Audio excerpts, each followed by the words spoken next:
श्री गुरवे नमः। प्रश्न चल रहा है प्रश्नोपनिषद का। ये अथर्ववेद की पिप्पलायन शाखा है। इसमें पिप्पलाद ऋषि से सुकेशा आदि 6 ऋषि ब्रह्मर्षि पिप्पलाद से 6 प्रश्न करते हैं ब्रह्म विषय। उन्हीं का क्रम से उत्तर दिया जा रहा है। अब आगे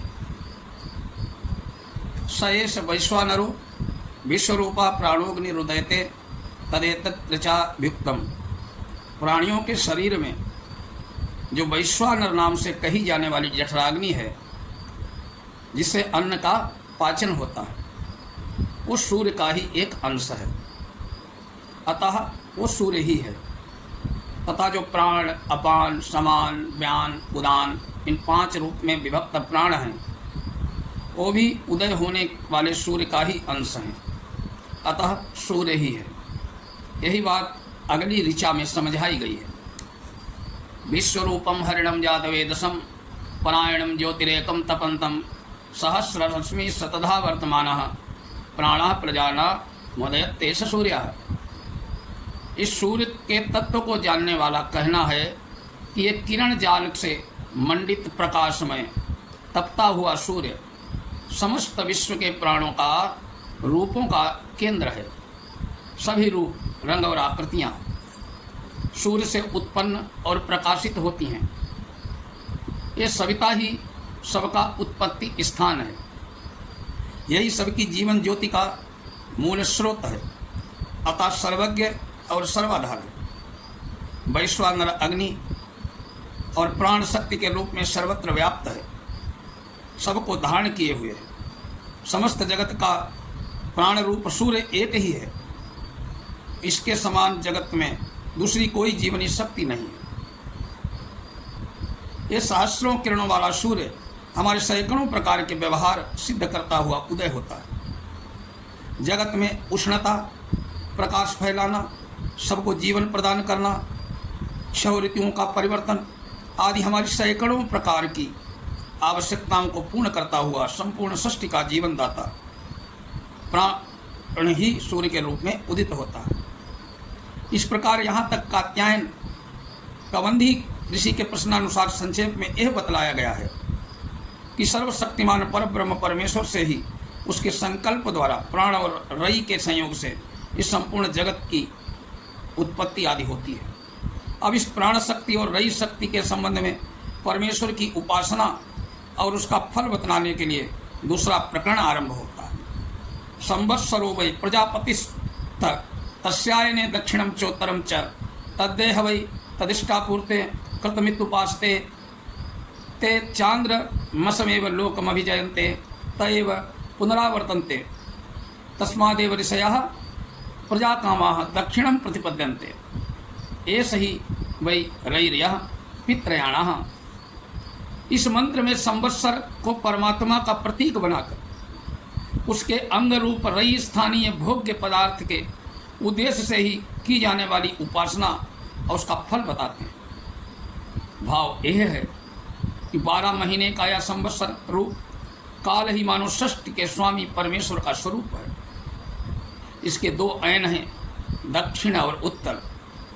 दक्षिणायन के जो 6 महीने हैं जिनसे सूर्य दक्षिण की ओर घूमता है, ये मानो दक्षिण दाहिना अंग है। उत्तरायण के 6 महीने उत्तर अंग है। उनमें उत्तर अंग तो प्राण है और विश्व के आत्मस्वरूप उस परमेश्वर का अंतर्यामी स्वरूप है। दक्षिण अंग रई अर्थात उसका बाह्य भोग्य स्वरूप है।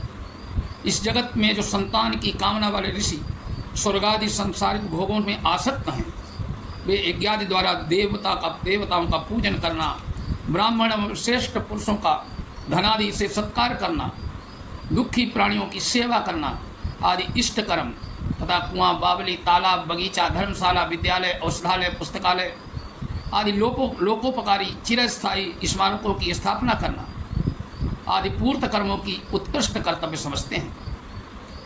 इनके फलस्वरूप इस लोक और परलोक के भोगों के उद्देश्य से इनकी उपासना अर्थात विधिवत अनुष्ठान करते हैं। यह उस संवत्सर स्वरूप परमेश्वर के दक्षिण अंग की उपासना है। इसी को ईशावास्य उपनिषद में असंभूति की उपासना के नाम से देव, पितर और मनुष्य और शरीरों की सेवा बताया गया। इसके प्रभाव से वे चंद्रलोक को प्राप्त होते हैं, वहाँ अपने कर्मों का फल भोग कर पुनः इस लोक में लौट आते हैं। यही पितृयाण मार्ग है।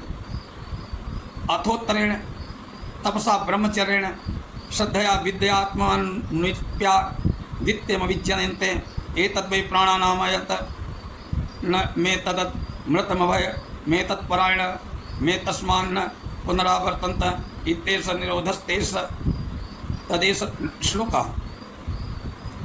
उपयुक्त सकाम के उपासकों से भिन्न जो कल्याणकामी साधक हैं, वे इस सांसारिक भोगों की अनित्यता, दुख रूपता को समझकर इससे सर्वथा विरक्त हो जाते हैं। वे श्रद्धापूर्वक ब्रह्मचर्य का पालन करते हुए साथ त्याग में जीवन व्यतीत करते हैं। आध्यात्मिक विद्या के द्वारा अर्थात परमात्मा की प्राप्ति कराने वाले किसी भी अनुभवपूर्ण साधन द्वारा सबके आत्मरूप परब्रह्म परमेश्वर की निष्काम उपासना करते हैं। ये मानो उस संवत्सर स्वरूप प्रजापति के उत्तर अंग की उपासना। इसको ईशावास्य उपनिषद में संभूति की उपासना कहा गया। इसके उपासक उत्तरायण मार्ग से सूर्य लोक में जाकर सूर्य के आत्मा स्वरूप परब्रह्म परमेश्वर को प्राप्त हो जाते हैं। ये सूर्य ही समस्त जगत के प्राणों का केंद्र है। यही अमृत अविनाशी और निर्भय पद है। यही परम गति है। इसे प्राप्त हुए महापुरुष फिर लौटकर नहीं आते। ये निरोध अर्थात पुनर्जन्म को रोकने वाला आत्यंतिक प्रलय है। इस मंत्र में सूर्य को परमेश्वर का स्वरूप मानकर ही उपयुक्त महिमा कही गई है। इसी बात को अगले मंत्र में भी स्पष्ट किया गया है। पंचपादम पितरम द्वादशाकृतिम दिवबाहु परे अर्धे पुरीषिणाम अथे में अन्य उरे विचक्षणम सप्तचक्रे षडर आहुरर्पितमिति। परब्रह्म परमेश्वर के प्रत्यक्ष दृष्टिगोचर स्वरूप इस सूर्य के विषय में कितने ही तत्ववेत्ता यूँ कहते हैं कि इसके 5 पैर हैं, अर्थात 6 ऋतुओं के हेमंत शिशिर, इन 2 ऋतुओं की एकता करके 5 ऋतुओं को वे इस सूर्य के 5 चरण बतलाते हैं। यह भी कहते हैं कि 12 महीने ही इसकी 12 आकृतियाँ अर्थात 12 शरीर हैं। इसका स्थान स्वर्ग लोक से भी ऊंचा है। स्वर्ग लोक भी इसी के आलोक से प्रकाशित है। इस लोक में जो जल बरसता है उस जल की उत्पत्ति इसी से होती है। अतः सबको जल रूप जीवन प्रदान करने वाला होने का से ये सबका पिता है। दूसरे ज्ञानी पुरुषों का कहना है कि लाल, पीले आदि 7 रंगों की किरणों से युक्त वसंत आदि 6 ऋतुओं के हेतुभूत इस विशुद्ध प्रकाशमय सूर्यमंडल में जितने 7 चक्र और 6 अरुण वाला रथ कहा गया है, बैठा हुआ इसका आत्मरूप सबको भली मात जानने वाला सर्वज्ञ परमेश्वर ही उपास्य है। ये स्थूल नेत्रों से दिखाई देने वाला सूर्यमंडल सबका शरीर है, इसीलिए ये उसी की महिमा है। मासो वै प्रजापतिस्तस्य कृष्णपक्षा एव रहि शुक्लपाणस्तस्मादेतस्या शुक्ला इष्टम कुर्वन्तीतर इतरस्मिन्। इस मंत्र में महीने को प्रजापति परमेश्वर का रूप देकर कर्मों द्वारा उसकी उपासना करने का रहस्य बतलाया गया। भाव यह है कि प्रत्येक महीनों ही मानो प्रजापति है। उसके कृष्ण पक्ष के 15 दिन तो उसका परमात्मा का दाहिना अंग है। इसे रई स्थूल समुदाय का कारण समझना चाहिए। उस परमेश्वर का शक्ति रूप भोग रूपमय है। शुक्ल पक्ष के 15 दिन मानो उत्तर अंग है। यही प्राण अर्थात सबको जीवन प्रदान करने वाला परमात्मा का अंतर्यामी स्वरूप है। इसीलिए जो कल्याणकारी ऋषि हैं अर्थात जो रई स्थानीय भोग पदार्थों से विरक्त होकर प्राणस्थलीय सर्वात्म स्वरूप पर ब्रह्म को चाहते हैं, वे अपने समस्त शुभ कर्मों को शुक्ल पक्ष में करते हैं। अर्थात शुक्ल पक्ष स्थानीय प्राणाधार परब्रह्म परमेश्वर के अर्पण करके कहते हैं कि स्वयं उसका कोई फल नहीं चाहते। यही गीतोक्त कर्म है। इससे भिन्न जो भोग युक्त संयुक्त मनुष्य वे कृष्ण पक्ष में अर्थात कृष्ण पक्षीय स्थूल पदार्थों की प्राप्ति के लिए सब प्रकार के कर्म किया करते हैं।